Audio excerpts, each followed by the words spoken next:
आतंकवादी संगठन इस्कर इ तोयबा और जैश ए मोहम्मदर गढ़ मुरिद्रे और बाहवालपुर समेत पाकिस्तान अधिकृत कश्मीर थिबा 9टी आतंकी शिविर उपरे भारतीय सशस्त्र बाहिनी बुधवार क्षेपणास्त्र आक्रमण करिछि।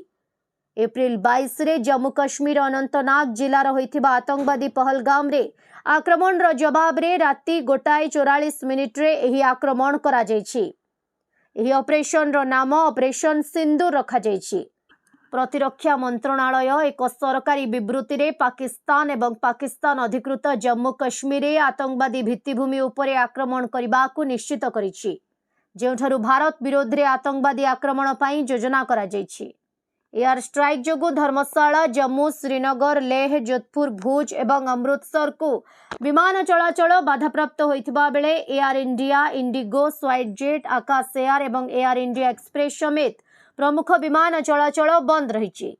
सोशल मीडिया प्लेटफॉर्म एक्स रे एयर इंडिया कहिछि जे जम्मू, श्रीनगर, लेह, जोधपुर, अमृतसर, भुज, जामनगर, चंडीगढ़ एवं राजकोट रु मध्याह्न 12टा पर्यंत समस्त विमान उड़ान बातिल करा जायछि। यहाँ पे 4 स्ट्राइक्स की गई। यहाँ पर 5 बेगुनाह पाकिस्तानियों ने शहादत नसीब की। इनमें एक 3 साल की मासूम बच्ची भी शामिल है। 2 बालिग मर्द हैं, 2 बालिग खवातीन हैं।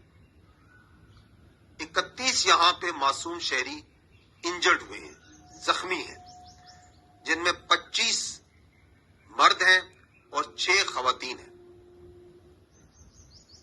यहाँ पे एक मस्जिद शहीद हुई है और इसके अलावा 4 जो क्वार्टर्स हैं जिनमें मासूम लोग रह रहे थे और फैमिली क्वार्टर्स थे 7 लोगों के, जो सिविल आबादी थी, उसमें नुकसान पहुंचा है।